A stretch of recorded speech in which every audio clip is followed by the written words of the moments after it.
Tun qophii qubeeti alamana nama saan maatiiwaatiin akkam jirtan bakka jirtanitti nagaa fi fayyaan isiniif hawwa. Qophii qubee irraa eegalleetii jira. Qophii qubee irraa tan keessatti harka caaluu Adama gudditti irratti fuulleeffannaa jechuudha. Dogongora qubee magaalaa Adama keessa jiru lalla. Hanga xumuraatti daawwachuudhaan waliin turaa isiniin jennaan Muhammad Siraajoo Geessee kaameeraa fi sursagaa Mayaa Usmaanii. Kaduraagaa kana barreeffamni arra jalqaba irratti isiniif dhiyeessinu kana jechuudha. Wanti yaadame maali? Barreeffama kana keessatti wanti yaadame riizoortii jechuudhaaf yaadame. Barreeffame garuu ani akka dogongoraatti hin fudhadha jechuudha. Akka seera qubee afaan Oromootti yoo fudhannu ta'e eeggoon sadii walitti aantee hin barreeffamtu.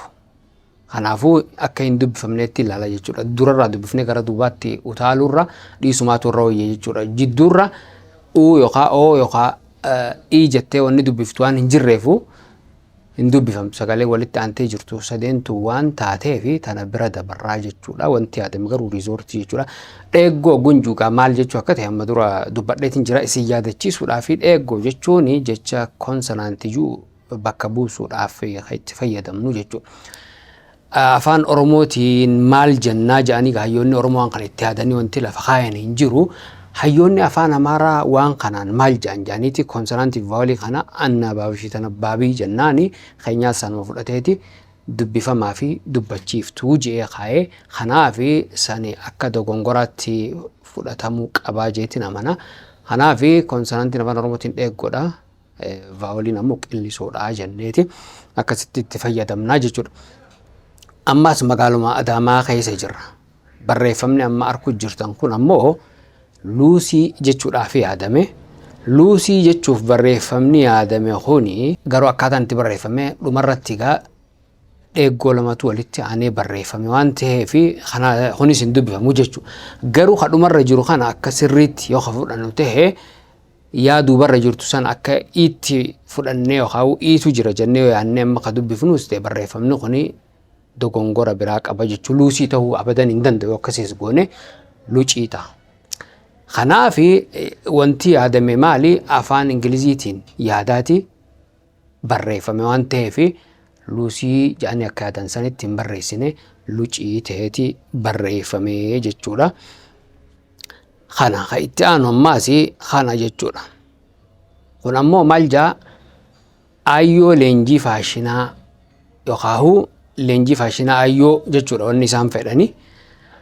Ka barreeffame garuu ayyoo jaa san booda ka itti aanu ammoo akkuma reefu sanitti dheeggoo sadiitu walitti aanee barreeffame waan ta'eef hin dubbifamu biraan dabraa jechuudha. Kadhumarra jiru ammoo faashina jechuudhaaf yaadanii ka isaan barreessan garuu fashion jaa. Gad bu'ee ammoo galmee jalqabnee jirraa jechuudha isaan ka yaadanii ka barreessan garuu galmee jalqabnee jiraa ta'a. Jalqabnee jiraatan amma fakkeenyaaf yoo jalqabnee kajuusan gabaabsinee jalqabne yoo jennee ka dubbifnu taate yoo akkas ta'e jalqabne jiraata hiikata akkani qabaa jechuudha. Jiraa jalqabne jira akka jechuuti.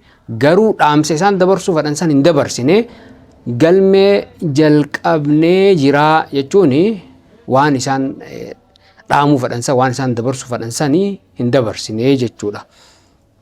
Amma magaalaa Adaamaa keessaa baaneeti gara bahaa kana dhayna. Gara magaalaa Maayaa. Maayaa Gunjuuqaa, Maayaa Usmaan yookaan Maayaa Shoo hin baanu beeyta. Magaalaa dhiyoo tana hundeeffamtee jiraami gara bahaa kanatti. Waa'ee magaalaa saniiti barreeffama magaalaa san keessa jiruun isin daawwachiisa jechuudha. Wanni isaan jechuu yaadanii magaalaa Maayaatti jechuudha kan isaan yaadanii. Ka barreessan ammoo maal jedha magaalaa Maayaati. Magaalaan tuni magaalaa Maayaati akka jechuuti jechuudha. Kutaa magaalaa Addeellee jechuudha yaadan ka jalaa kanarratti ammoo. Kutaa magaalaa Addeellee jechuudhaaf wanni isaan kataban ammoo maal jaa kutaa magaalaa Adeellee jaameeta katabamee jechuudha. Namni akkanumatti ni niyyataa jechuudha. Wanni kuni magaalaa Addeelleeti jeetuma niyyumaan dubbisaa malee wanni isaan katabanii Addeellee hin jiru jechuudha. Adeellee tana bakka irraa fidan isaanumatu beekaa akkasitti Adeellee taatee jechuudha. Adaamaa gudditti itti as deebina ammaas. Wanni jechuu fedhan silaa isaanii koppii masii jechuu fadhaniiti. Garuu wanni isaan kataban maal jedha? Cophii Meesii jedha. Meesiin kun wallee taphataa kubbaa miilaa tokkoon saagaa maqaa isaa kana akka gaariitti hin beekan kubbaa tana hedduullee nu hordofu. Akkasitti barreessan jechuu wanni isaan kataban sanii katabuu yaadan ammoo koppii masii jechuu fadhaniiti sila. Masiin tun maqaa namaati gahe. Ka itti aanu kuni ammoo raabsaa meeshaalee Itiyoo Telekoom jechuudha. Fedhiin isaanii jechuudha.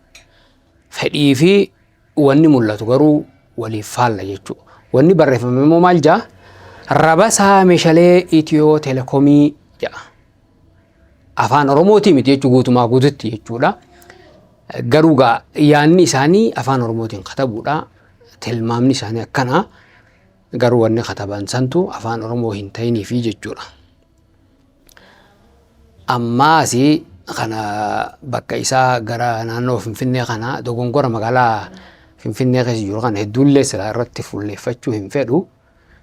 Garuu dogongorri jiru himameetuma wal jalaa sirreessaa yoo deemne gaarii waan ta'uufi walitti himuun gaarii taati. Kanaaf barreeffama kanaas isin daawwachiisa jechuudha. Barreeffamni kun maal jechuudha wanni yaadame? Mana jimaa jechuudha silaa fedhiin isaaniiti. Ha barreeffame immoo maal jedha? Ka dubbisu ni beeka mana gimaa jedha. Gimaa jechuun tuni kan beekani afaan Amaaraatiin gimaataan wajjin tokko nima jira. Sanirraa dhufe immoo hin beekani akkas jedha jechuu barreeffamni. Siraaj jechuuf yaadan immoo maal jedha? Sira iji jedha jechuu. Muhammad Siraaj akka tasaa manni jimaa kun garuu kiyyaa miti. Kanaaf ka itti aanutti hin dabra jechuudha. Ka itti aanu immoo maal jedha? Waan jiru ni arkitanii. Wanni jechuu yaadan immoo maali sila? Mana nyaataa tiyyaa jechuu fadhaniiti. Fedhiin isaanii akkas ta'e garuu wanni isaan kataban immoo maal jedha? Mana nyaataa tiyyaa inumaa nama garii afaan kana ni babbareechine jee dubbatu jira san fakkeessanii. Tiyyaa agguu jedhan kana fayaa warra jiru tokko jiran waan akkasii fakkeessanii jechuudha. Garuu isaan san fakkeessuuf osoo hin taane tiyyaa jedhaniitu barreessuu isaaniiti. Tiyyaa hin taaneef garuu tiyyaa jalaa ta'ee jira. Kanaaf ka jidduu jiru wanni yogguu dubbannu amma waa'ee mana nyaataa, mana murtii, mana fincaanii, mana hidhaa. Wanni kun ifumaafuu rakkoo takka beektanii. Rakkoon sun maali? Jecha tokkoon jira amma afaan biraa irratti yoo halaallu ta'e wanna kana. Jecha afaan biraa amma yoo fakkeenyaaf afaan Ingilishirraa kan fudhatamu ta'e jecha tokkoon jira mana barnootaa jedhan amma fakkeenyaaf iskuul kajoo kana mana barnootaa. Kun isa maalirraa dhufe jechuu? Afaan Amaaraarraa dhufe. Afaan Amaaraatiin akkuma jiruun fudhaniiti fardi beet, birdi beet, shinti beet, timirti beet, bunnaa beet yaaniituma akkana lafa kaayanii keenyaas gaajala taa'ee kanuma waan eeggatuu fi qacam godheetuma uummatatti as darba jechuudha. Uummanni sirri jeetuma fudhatee sanuma fayyadama. Kuni fi dogongora mataa isaati kana kunis furmaata fadhaa. Amma gama qubee teenyaatti hogguu as deebinu mana nyaataa jenneetuma dubbifne ammaaf bira dabarraa mana nyaataa jechuu fadhaniiti isaanii mana nyaataa ta'ee jira. Barreeffamni jidduurra jiru kun hedduun isaa yookaan harki caalu afaan Oromootiin miti waan ta'eef irra dabarreetti gara dhumaatti dhufnaa jechuudha. Kadhumaa kanarratti maal jechuudha wanni isaan fadhan silaahi galatooma jechuu fadhaniiti. Galatommaa yaaniiti barreessanii kanaa jechuudha. Kanaaf dogongora qubee irratti fuulleeffanneeti. Dogongorri qubee bakka adda addaa jiru akka sirraa ofirratti hojjanna.